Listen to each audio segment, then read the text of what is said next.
Hello, hello, and welcome to Mistakes Were Made. Today, we are here to do our budget recap for the second pay period of June. That means we are covering June 16th through the 30th, and we are going to jump right in because today I am going to attempt to do a double header.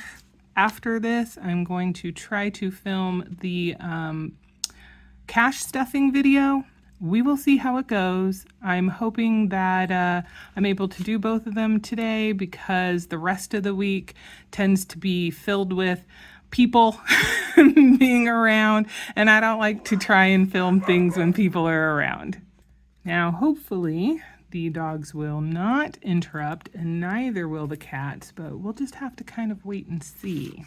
So we are going to zoom in, and I will say or preface this with, we really probably aren't going to see a huge amount of change from what we had guesstimated or budgeted, simply because we had a lot of information already at the time of doing our budget with me. And unless there was any particular overage or something like that, then there wasn't really going to be an opportunity to see much difference. There's a few little things, but not too much. So to that end, and hopefully this thing doesn't get all kind of like weirdly wet because one, it is very warm, so I might be a little sweaty, but more than that, I just got out of the shower a little while ago, and so I'm probably a little still damp. All right, that was probably more information than you needed. So we have $26.12 and 83 cents for Mr. M's pay. All of the income stuff, for the most part, is the same, particularly the paycheck versions of it. The even actually, I guess everything is the same because we did end up at $200.75 for our expected buffer rollover. It ended up being that. So no need for us to do any special calculations. We already know what the total is. Similarly, a lot here is the same. So we are just going to be doing some copycatting. Let's see, this did not change. I do have my notes so I can make sure I am being accurate.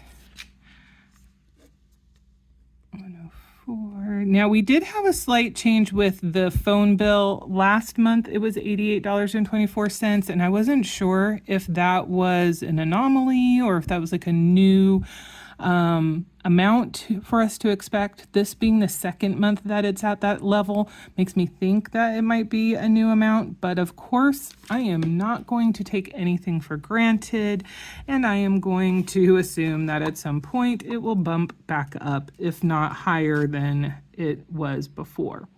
All right, so that really is the only difference for our cost. So what I think I'm going to try to do is take our total from before, 1451.14, subtract the 91, and then add 88.24. And then I'm gonna take a peek. Yes, that matches my notes.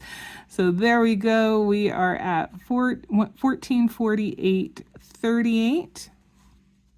Now if we subtract our income amount, 4235.61, that leaves us with 2787.23.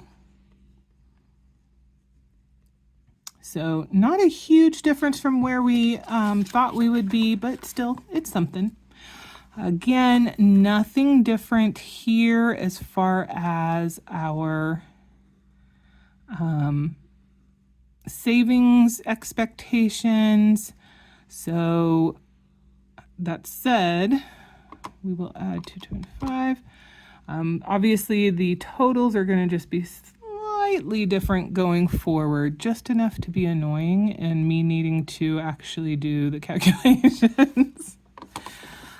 All right. So, I have noticed that I have been very lackadaisical about, updating things. Like, for example, I see I didn't put, the change here. I didn't add how much was going to go for car maintenance or any of that information on the side. I'm not going to promise that I'm going to do that this time or into the future. I think once we get done with this format of sheet, it will be much easier for me to keep track of those end number things because we'll have specific places for them. But as far as cash envelopes, again, everything is the same. We didn't have any overages. I'm not going to say we didn't have any unexpected costs.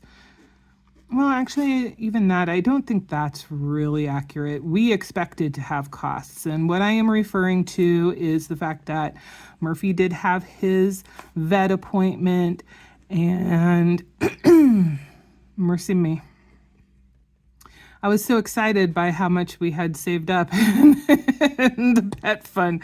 And you'll see where that has ended up when we do our cash stuffing.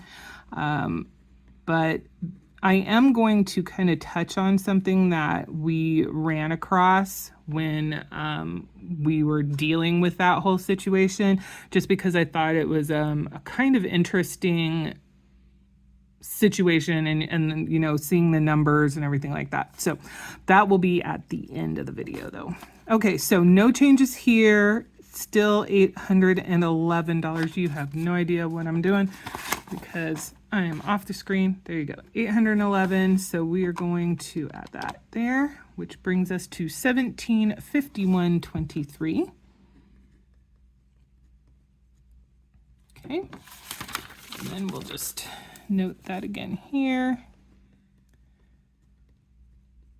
All right, and then the usual for my spending, I did not go over, but I also didn't spend significantly less, not enough to note anything different than the $30. So I'm gonna just leave that as we have it noted. So that brings us down to 1721.23.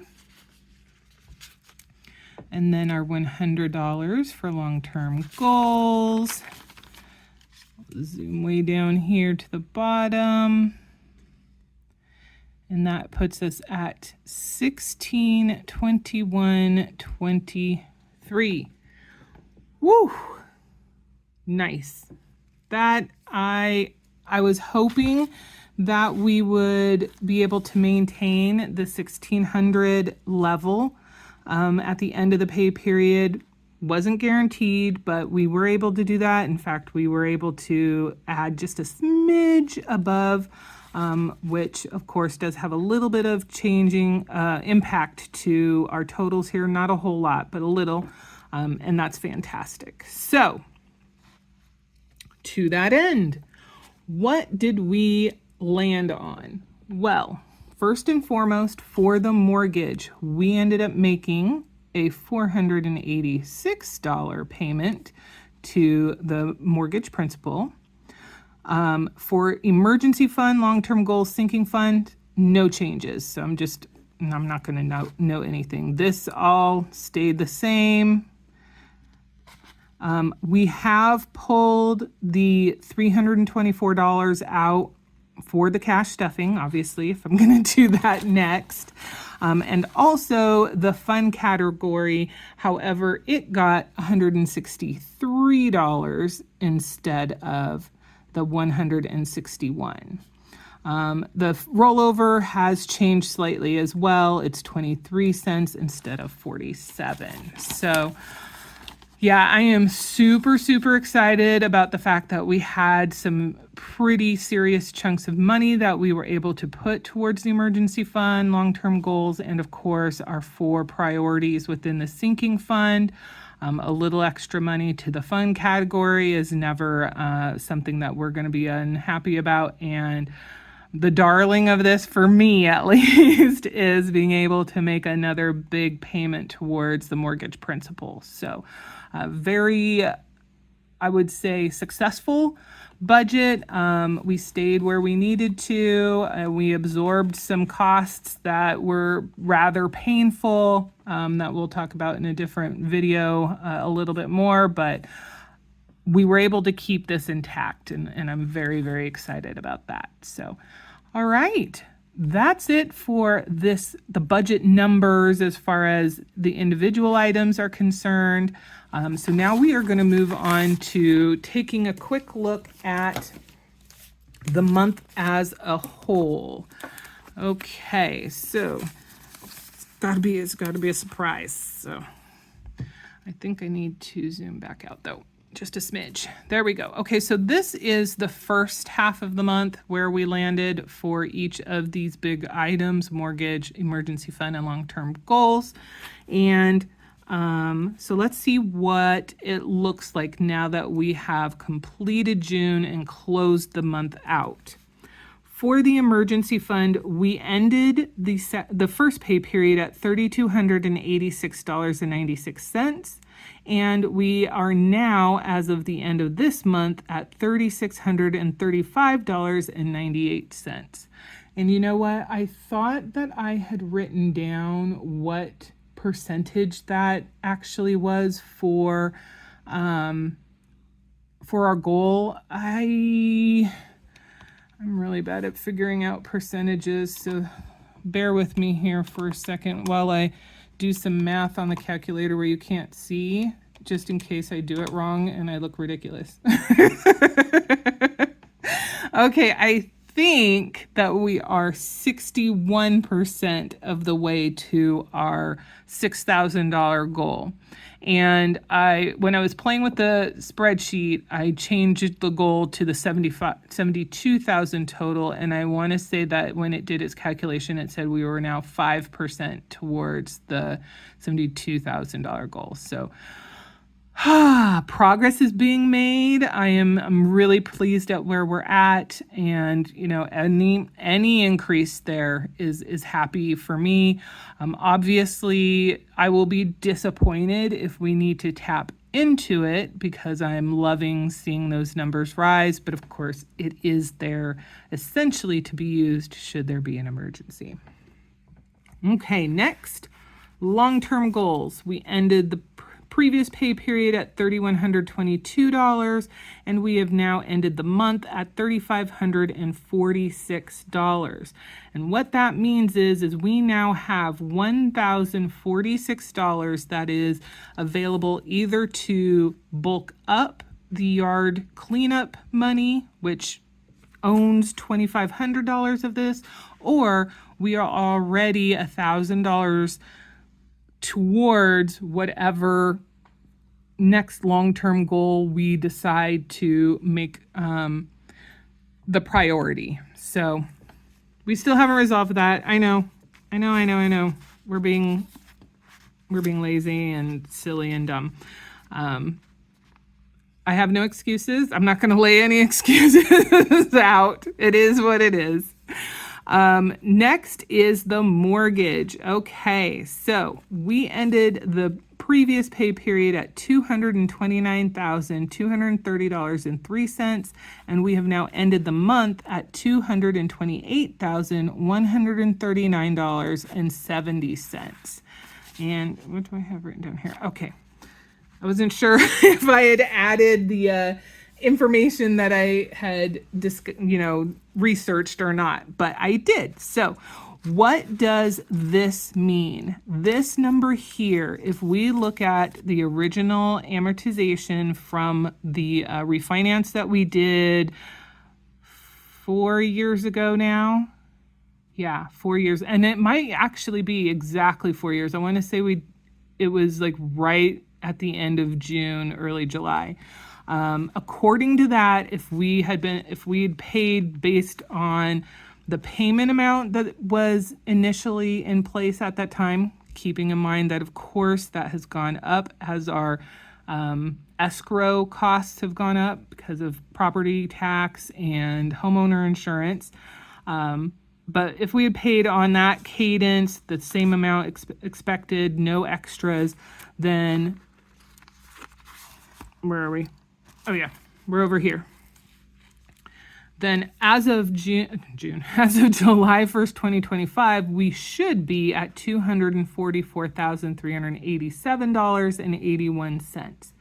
So obviously that is a pretty significant difference right there. I am, oh my gosh, so excited to see stuff like that. I will continue to be excited, even if it was only $1,000 difference. It would mean progress was being made. Now, when we checked the chart to see where this dollar amount, where we actually are, falls on it, it puts us halfway between January of 2028 and February of 2028. I didn't write down the actual dollar amounts for each one of those, but I do have them on my note. January would be 228,000.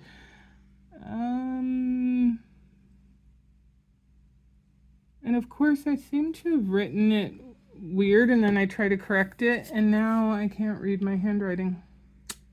Well, we're going to say it's $228,247.66, and then February of 2028 is $227,688.63. So,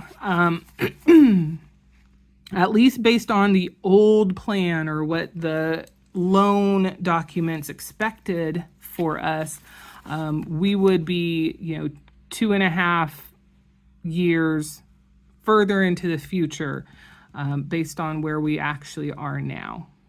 Now, I also wrote down, yes, okay, when I go on to our servicer's website, I do have a thing where I can run a new amortization to see, kind of if we were to make X payments every month extra towards the principal, then how much does that knock off the loan time and stuff like that. But it also gives us basically a running total based on what our payments that we have made now up to that particular date and time, and what we have saved in interest and how many payments we have saved. And according to the website, we have saved $19,453.11 worth of interest that we will now not have to pay. Even if we stopped doing extra payments today and just paid as normal, we have eliminated that from the cost of the house.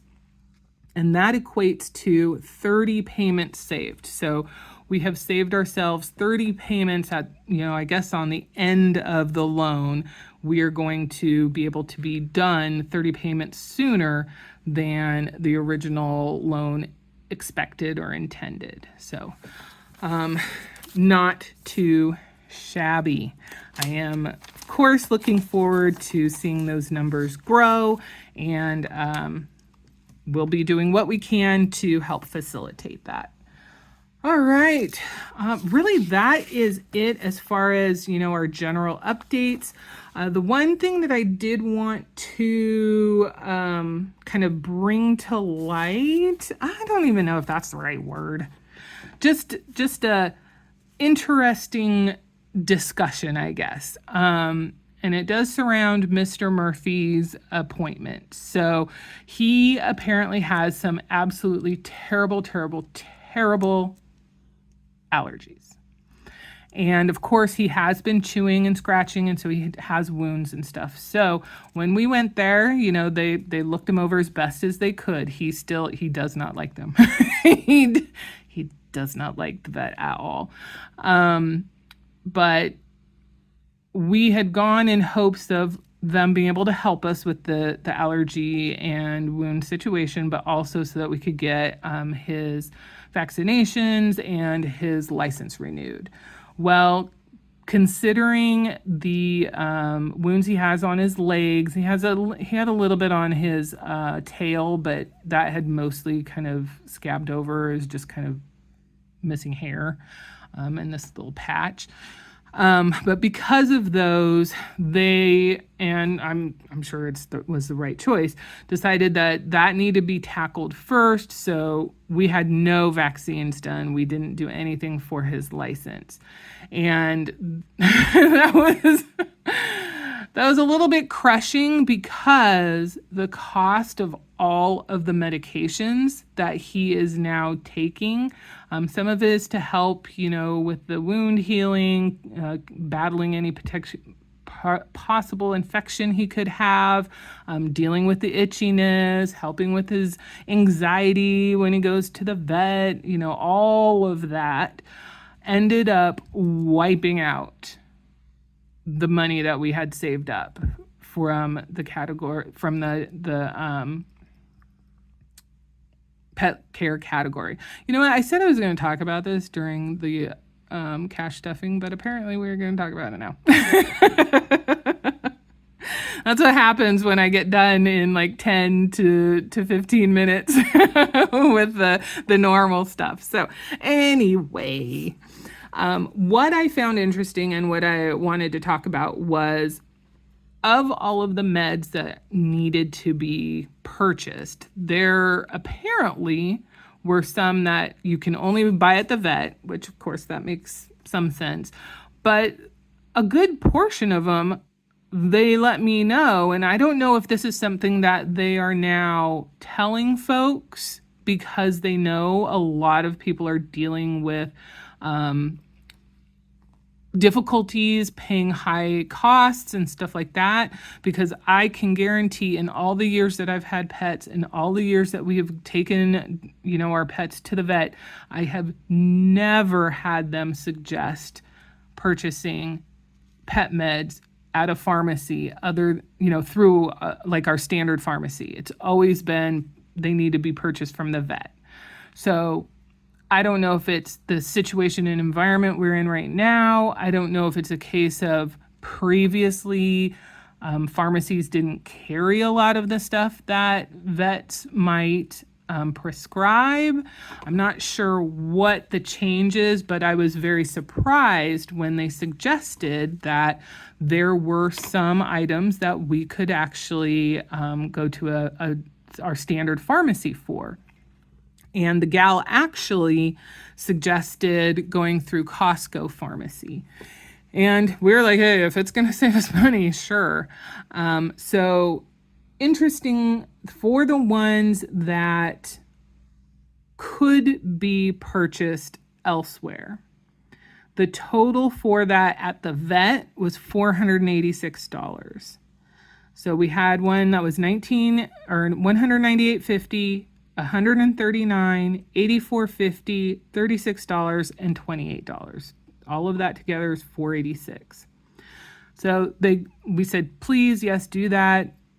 Called it in. I got the notification, hey, Murphy's stuff's ready. We went in there and we went through the process. They got his stuff and they asked for our card. And the lady that was ringing us up kind of looked at the screen funny and she's like, have you ever used Costco pharmacy? And we're like, no, it was suggested by our vet. And so we said, let's do it since we have a membership. And it was very, very kind of her. She's like, well, I've got good news and I've got bad news. And I was like, oh dear. She's like, the good news is that we did not actually apply the member discount to these. Because we didn't realize that you had a membership here, because obviously the vet wouldn't have had like our card number or anything like that to give when it was submitted. And we weren't set up in the system, so they wouldn't have been able to link it. And so I was like, oh, okay, yeah, that sounds like a good news situation. I was like, what's the bad news? And she's like, well, because it wasn't put together that way with the discount, they actually have to like take it all back and do it over again and then redo it with the new cost. And that was going to take, roughly 30 minutes to an hour. And I'm like, you know what? we are willing to wait that 30 minutes to an hour in order to save some money. And I mean, it was a little bit of a hassle because we had gone with the assumption that we would be able to kind of get in and out before I needed to be ready for work. So Mr. M had to take me back home, and then he puttered around the house for a little bit. We were waiting for them to give us an update, and one never came. So like an hour or so later, he went back and got them. But so once that was all done, we now had some new numbers. So the next numbers I'm going to tell you are going to be what the non-member price is and then what the member price is. So for that first one, where the vet cost was $198.50, non-member price was $119.28, and member price was $85.92. The one that was $139 originally dropped to $84.80 for the non-member and $60.22 for member pricing.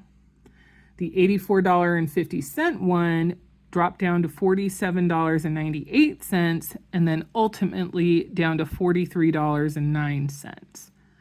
The $36 one, that one dropped initially to $23.86, and then at the end of the day, a whopping $7.06 for that one. So that was a huge drop. Now, this last one was kind of interesting because initially it was $28 at the vet.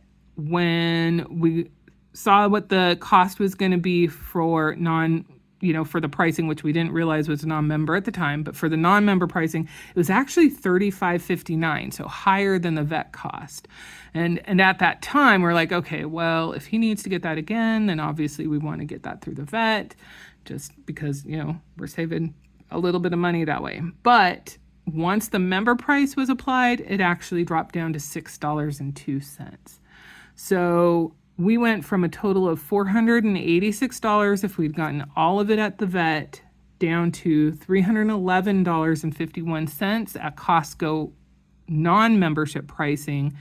And then once the member pricing was applied, it was $202.71. So all in all, we saw an initial reduction of $174.49 between vet and non-member pricing, and then an additional $109.20 reduction from non-member to member pricing. So that means we almost saved $284 in total between vet pricing and Costco membership pricing at the pharmacy. And that is huge. That is so huge. Thank goodness we did, because that meant that we were able to not only pay for, because we still had costs just from the appointment itself, because there were some meds that we could only get there, plus the cost of the appointment and whatnot. I think, and we also got some flea medication for all the pups. But it meant that there was still enough left that we could pay for the Chewy order that, of course, timing landed right at that same time. So we could replenish their food stores. But yeah, I just thought that was kind of an interesting situation because, again, I had never been in a position where the vet was like, yeah, go through your standard pharmacy. Maybe that's a normal thing, and it's just me, the weirdo, who's never, done that or even tried to pursue it. It just never crossed my mind that it would be an option. But absolutely, if we are going to need to do more meds, or what's probably more likely, he's probably going to have to be on the allergy meds just for the rest of his life. Though I'm hoping it'll be a situation where he can go on and off depending on if he has a flare-up or not, rather than just constantly be on it. But yeah, I don't know. I was very surprised at how much of a difference it made. So if there's anybody out there who's currently has pets that are on medications and you're purchasing them through the vet, if you have a Costco membership, it might be worthwhile asking your vet if it's possible to purchase those, through Costco pharmacy instead, because there's a potential possibility of it being cheaper. Now, I don't know what the cost would have been if we had gone through the pharmacy that I usually use, which is Fred Meyer's for my own medications. Each pharmacy is going to have different costings. So if you don't have a Costco membership, you might still see a savings going through somebody else, but you'd probably want to see if there was a way to investigate that to make sure it would be a savings. Because like I said, if we didn't have the membership, then that last item was actually going to be more going through the Costco pharmacy with the non-member price than going through the vet. So anyway, that was it. I don't think I have anything else. Nothing exciting is going on with the job situation. Still applying, still getting rejections or no information. Let's see. I have now been unemployed for 2.5 months. Well, I guess I can't technically say I'm unemployed. I have been underemployed for 2.5 months, and getting unemployment benefits, I want to say for a month now. I can't remember exactly when it's got to have been more than a month and a half. I don't remember when my first paycheck came in. So the job itself, the part-time job, seems to be going okay. Nobody's said, one way or another, like I'm doing really, really terrible. Nobody has said I'm doing so spectacular that they wish that they could bring me on immediately, and would I be interested either. In talking to the person that's doing my training, she did say that I am doing a very good job, especially considering that I am technically a newbie, even though I do have experience in the industry. So I'm just taking it one day at a time. The schedule situation still hasn't really resolved itself. It's still a little bit of a weird situation. And trying to figure out best timing. But, we're making it through. I don't know how much it would change if I was working full-time, considering the difference would be that I would be starting a couple hours earlier than I do now at that point, since I am working nearly 6 hours. Though I will say we have had, over the last couple of days, probably because this is we're going into a holiday weekend, we've had a number of people out on vacation, and so the folks who are working full-time have started to work, really late hours again. So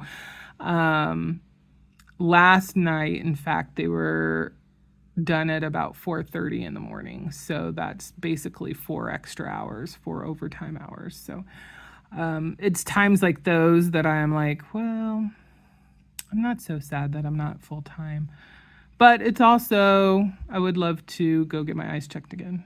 And I don't really want to do that without any actual eyeball insurance. So we'll see. We'll see where that ends up going. I wasn't really expecting to be brought on, super, super quick. They were relatively vague about, a timeline for that. And I think I've mentioned it before on the channel.